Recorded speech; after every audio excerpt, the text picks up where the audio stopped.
جیسے ہی وہ اپنی بالکنی میں ٹہل رہا ہے وہ باہر دیکھتا ہے کہ ایک شور اٹھ رہا ہے اور ہزاروں لوگوں کا مجمع ہے، درمیان میں ایک انسان ہے جس کو لوگ دیکھنے ملنے کے لیے ترس رہے تھے۔ وہاں کا کوئی MNA MP ہوگا، کوئی لیڈر تھا جس کو دیکھنے کے لیے لوگ ترس رہے تھے۔ تو اس کے دل میں ایک اور خیال آیا کہ کاش میں وہ انسان بن جاؤں جس کو دیکھنے کے لیے لوگ ابھی اس طرح بھیڑ میں اکٹھا ہو رہے ہیں۔ اس کی یہ ابھی مائنڈ میں ہی تھا کہ وہ فوراً سے وہ انسان بن گیا۔ جیسے ہی وہ انسان بنا، وہ اب وہاں پہ تھوڑی سی دیر ہوئی تھی کہ گرمی تھی، دھوپ تیز ہونے کی وجہ سے اب وہ پہلے تو خوش تھا کہ میں ایک ایسا انسان بن گیا کہ جس کی وجہ سے یہ سب کچھ مجھے مل رہا ہے۔ ابھی وہ اسی کشمکش میں تھا کہ دھوپ اس کو لگی اور اس سے گرمی برداشت نہ ہوئی اور وہ بے ہوش ہو کے گر گیا۔ جیسے ہی وہ بے ہوش ہو کے گرا، اس نے کہا کوئی تو ہے ایسی چیز جو کہ انسان سے بھی اوپر ہے۔ تو اس نے سوچا کیا ہو سکتا ہے؟ اس نے کہا سورج کی گرمی۔ اس نے کہا کاش میں سورج کی گرمی سورج بن جاؤں تو پوری دنیا کو چمکا دوں، پوری دنیا مجھ سے پناہ مانگے، پوری دنیا مجھ سے ہٹ کے رہے۔ تو ابھی اس نے یہ سوچا ہی تھا کہ وہ سورج بن گیا۔ جیسے ہی وہ سورج بنا، وہ ادھر سے ادھر، ادھر سے ادھر گرمی دیتا پھرے۔ لیکن جیسے ہی وہ مشرق سے نکلا مغرب کی طرف گیا، تو جیسے ہی وہ مغرب کی طرف جا رہا تھا کہ راستے میں ایک بادل کا ٹکڑا آیا۔ بادل کا ٹکڑا اس سورج کے آگے آ کے رک گیا۔ جیسے ہی بادل کا ٹکڑا سورج کے آگے رکا تو اس کی سورج کی روشنی زمین تک نہ پہنچ سکی، کسی بھی جگہ تک نہ پہنچ سکی۔ تو اس کے من میں ایک اور شنکا اٹھی، ایک اور بات اٹھی کہ کاش جب یہ بادل میرے روشنی کو روک سکتا ہے تو پھر مجھے یہ بادل بن جانا چاہیے، مجھے تو کوئی روکنے والا نہ ہوگا۔ ابھی اس نے یہ سوچا ہی تھا کہ وہ بادل بن گیا۔ اب وہ جدھر دل کرے ادھر چلا گیا، جدھر دل کرے ادھر چلا گیا۔ جیسے وہ کہتے ہیں ادھر چلا میں ادھر چلا، جانے کہاں میں کدھر چلا۔ ابھی وہ اسی گہما گہمی کے عالم میں تھا کہ وہ چلتا گیا، اڑتا گیا، اپنی من مرضی سے چلتا گیا کہ راستے میں ہوا کا تیز جھونکا آیا۔ ہوا کا تیز جھونکا آتے ہی وہ بادلوں کو اڑا کے ساتھ لے گیا۔ جیسے ہی بادلوں کو اڑا کے لے کے گیا، اس انسان کے، اس بادل کے یہ دل میں آیا کہ کاش میں ہوا بن جاؤں، کیونکہ کوئی تو ہے جو بادل کو اڑا کے دوسری سائڈ پہ لے کے جاتا ہے۔ ابھی اس نے یہ سوچا ہی تھا کہ وہ بادل سے ہوا بن گیا۔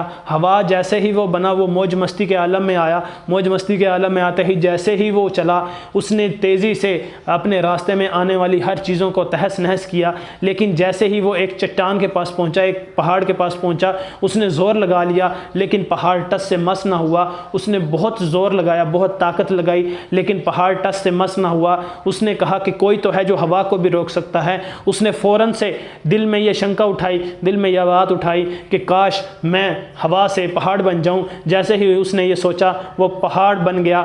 ہوا سے پہاڑ بنتے ہی وہ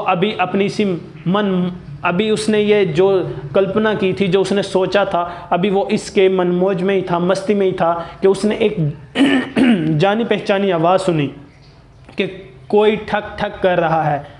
ابھی وہ اس عالم میں تھا کہ وہ دیکھتا ہے، اس کو تکلیف محسوس ہوتی ہے لیکن اسے پتہ نہیں چلتا کہ یہ کیا ہو رہا ہے۔ اتنے میں وہ پریشان ہو جاتا ہے، پہاڑ پریشان ہو جاتا ہے کہ ٹھک ٹھک کی آواز کیسی ہے، جانی پہچانی آواز کیسی ہے۔ وہ تھوڑا غور و فکر کرتا ہے، غور و فکر جیسے ہی کرتا ہے تو اسے محسوس ہوتا ہے کہ کوئی انسان اس پتھر کو توڑ رہا ہے۔ جیسے ہی وہ یہ دیکھتا ہے، اس نے خود کو محسوس کرتا ہے کہ میں کیسے بھی کر کے، اس سے وہ درد برداشت نہیں ہو رہی تھی۔ وہ کہتا ہے کہ میں کیسے بھی کر کے وہ انسان بن جاؤں جو پتھر توڑ رہا ہے، جو وہ پہاڑ توڑ رہا ہے۔ اس نے ہزار بار یہ دل میں بات اٹھائی لیکن اس کے دل کی یہ لاسٹ مراد پوری نہ ہوئی۔ اسی گہما گہمی کے عالم میں وہ ہڑبڑا کے اٹھ جاتا ہے۔ وہ جیسے ہی خواب سے بیدار ہوتا ہے، اس کو پسینہ آیا ہوتا ہے، اس کا چہرہ پسینے سے نیچے تر ہو جاتا ہے اور پسینہ بہہ رہا ہوتا ہے کہ سامنے اس کے مرر پہ، آئینے پہ اس کی نظر پڑتی ہے۔ وہ خود کو دیکھتا ہے، محسوس کرتا ہے، خود کو ایک ریلیکس فیل کرتا ہے۔ پھر وہ سوچتا ہے کہ ایسا کیا ہوا تھا کہ جس کی وجہ سے وہ یہ ہوا۔ پھر وہ سوچتا ہے کہ میں وہ انسان کیوں نہ بن پایا، کیونکہ وہ آلریڈی ہی وہ انسان تھا جو پتھر توڑ رہا تھا۔ اور اس پورے خواب میں اس نے ایک نتیجہ اخذ کیا کہ میں کسی سے کم نہیں، حسرت انسان کو بہت دور لے جاتی ہے، لیکن اس کا مستقبل وہ نہیں جس کی طرف وہ جا رہا ہے۔ اس کا مستقبل حسرت میں نہیں، اس کا مستقبل اس چیز میں ہے جس کے اندر اس کا ہنر ہے۔ تو آپ بھی کسی سے کم نہیں ہیں۔ یہ ساری سٹوری بتانے کا مقصد صرف اور صرف یہ تھا کہ یہ ایک زندگی کا جو ٹائم پیریڈ چل رہا ہے، اس کو انجوائے کرنا سیکھیں۔ انجوائے کریں گے تو آپ کی لائف بیٹر ہوگی، انجوائے کریں گے تو آپ کو مزہ آئے گا، انجوائے کریں گے تو آپ محسوس کر سکیں گے کہ آپ بھی دنیا میں آئے ہیں۔ اللہ تعالیٰ نے آپ کو دنیا میں بھیجا۔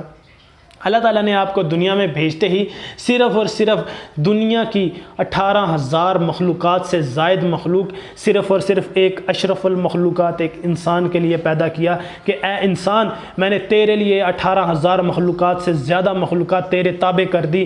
تو ان سے چاہے تو کچھ بھی حاصل کر سکتا ہے، تو ان کو چاہے اپنے تابع کر سکتا ہے، تو ان سے چاہے ان سے فائدہ لے، تو چاہے ان سے نقصان لے، یہ تیرے اوپر ڈیپینڈ کرتا ہے۔ اللہ تعالیٰ نے جب انسان کو ان سب مخلوقات کا سردار بنا دیا، تو کیا آپ پھر بھی کہتے ہو کہ آپ مایوس ہو؟ ارے مایوس آپ نہیں، آپ کے خیالات، آپ کے حالات، یہ سب کچھ آپ کو نچوڑ کے، آپ کو جھنجھوڑ کے ایک ایسے مقام پر گرا دیں گے کہ آپ وہاں سے ٹس سے مس ہونے والے نہیں۔ امید کرتا ہوں کہ آپ کو آج کے اس ٹاپک کا مین مدعا سمجھ آیا ہوگا، کیونکہ بہت سی جگہ پہ یہ جو میں ٹائم پیریڈ کی بات کر رہا تھا کہ میں کہیں غائب تھا، اس ٹائم پیریڈ میں صرف اور صرف ایک ہی بات سمجھ میں آئی ہے کہ میں کسی سے کم نہیں۔ انسان چاہے تو صحیح راستے پہ چل کے بہت کچھ آگے کر سکتا ہے، اور نہ چاہے تو اس کے لائف میں سوائے پریشانیوں کے، دکھوں کے اور مصیبتوں کے کچھ حاصل نہیں ہوگا۔ والسلام۔